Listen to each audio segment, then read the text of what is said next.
Hi, I'm Remy in Yukon. And I'm Peter in Alberta. And we are the EnviroSongsters. This video is part of a 6-part series created remotely and funded by the government of Yukon and the Yukon Arts Society. It's a kind of alternative to a tour we were supposed to do in the Yukon. So please enjoy and learn. Okay, so today's song is all about cycles. We're not talking about motorcycles and bicycles. We're actually talking about the cycles that are in nature, and they're really everywhere. In this video coming up, we're going to be talking about 3 different kinds of cycles, but they're truly an infinite number of cycles that are happening all the time in our lives and around in nature. Think about the cycle of the seasons. It goes from spring to summer to fall to winter. That's a cycle. Or day and night. That's a cycle. And even getting up in the morning and going to sleep at night. That's a cycle that we have as human beings, and many animals have that as well. So there's many, many invisible kind of cycles that are in our bodies, that are in the chemical processes that make our bodies work. So cycles are so very, very, very important. And most indigenous peoples in the world would certainly recognize this and honor the fact that there are cycles everywhere. Why don't we do the song?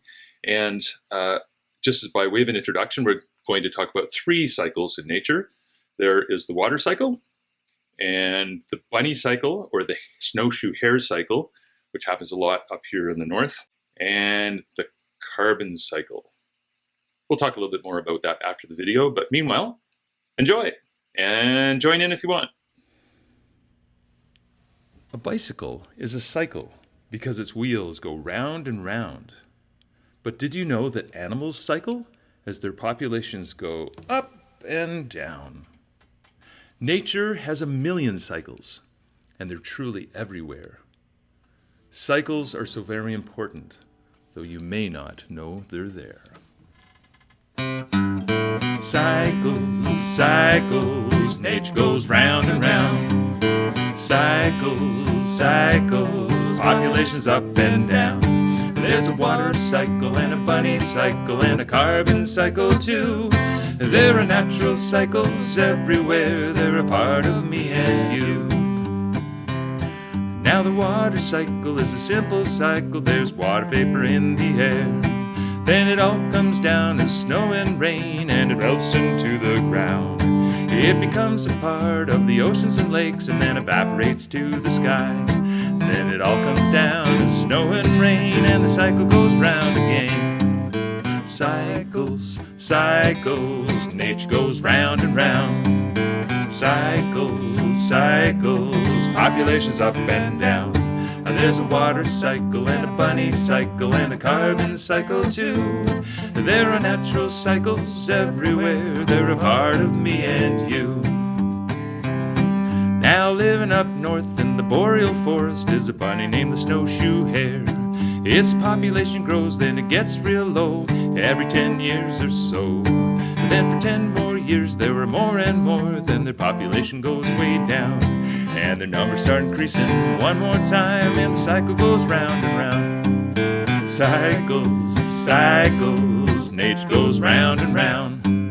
Cycles, cycles, populations up and down. Now there's a water cycle and a bunny cycle and a carbon cycle too. There are natural cycles everywhere, they're a part of me and you. Now carbon is the name of an element, it's part of every living thing.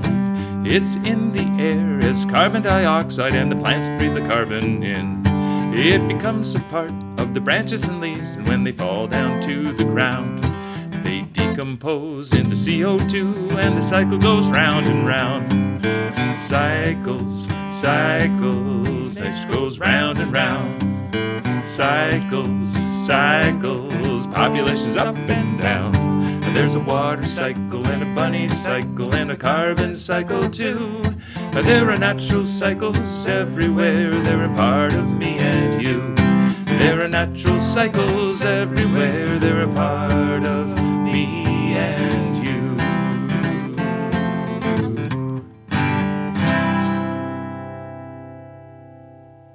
right.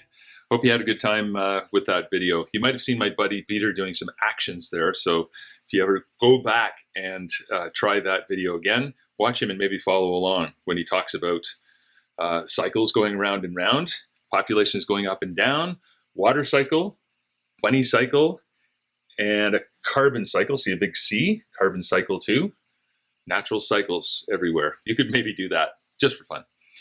So right now, let's talk a little bit about the water cycle. And over there, the water cycle is a cycle that you are probably familiar with, often study it in school. It's pretty important to know because there are so many things in the water cycle that affect humans and that humans affect, and water is one of the most important things that we all need, right?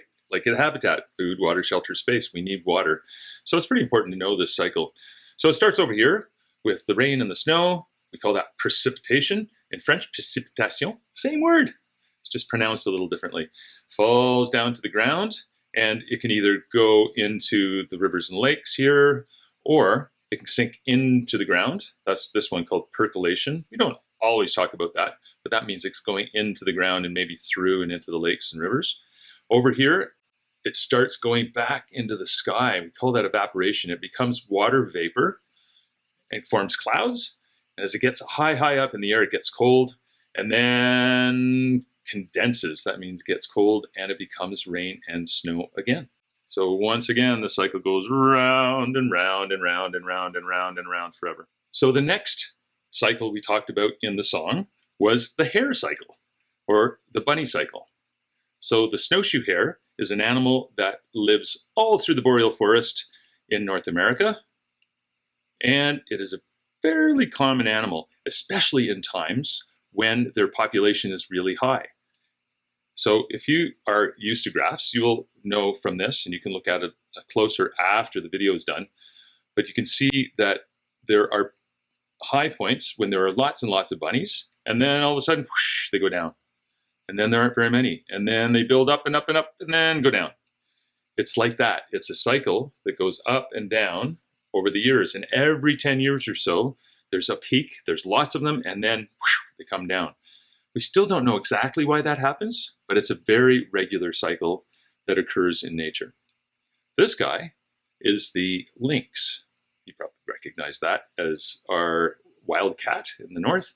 And the lynx loves to eat snowshoe hares. That's its primary food. It makes sense, doesn't it? If there are lots and lots of bunnies around and lots of food, then there will be lots of lynx. If there aren't many bunnies, then there won't be many lynx. So if you look at this graph again, you'll see that the red lines represent the lynx, and the lynx also go up and down in their population and follow the bunnies. So that's why we like to sing about it in our song, because that is a kind of population that doesn't cycle this way, but also goes up and down like that. And that's a kind of a cycle as well. So the last, but for sure not the least important of all the cycles that we talked about in the song, is the carbon cycle. So carbon, like it says in the song, is the name of an element that's found in every living thing. In fact, it makes up most of our bodies, makes up the bodies of fish, and especially trees and plants are mostly made out of carbon. So where does that carbon come from in the plants and the animals, in us? Well, originally it comes from the sky. It comes from the air. It is part of a gas called carbon dioxide, or CO2. Take a breath right now. In that breath, you are breathing in lots of different gases. Oxygen is one that we need to live, but we're also breathing in carbon dioxide at the same time. The plants are able to breathe that carbon dioxide in, but they take the carbon out and put it directly into their trunks and leaves and branches.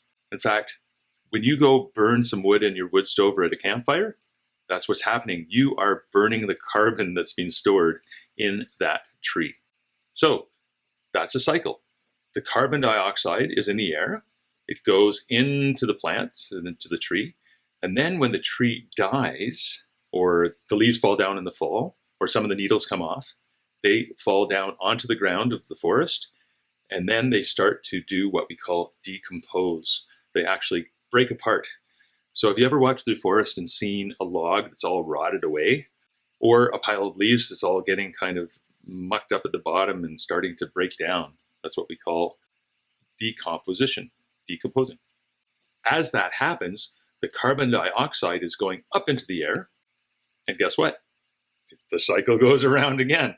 The carbon dioxide is breathed into the plant, and then the leaves fall down, they decompose, carbon dioxide goes back up, and so on. We really want to say a big thanks to the government of Yukon and the Yukon Arts Society for funding this series of 6 song videos.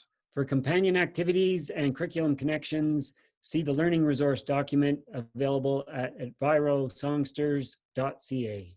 Merci beaucoup. So long for now.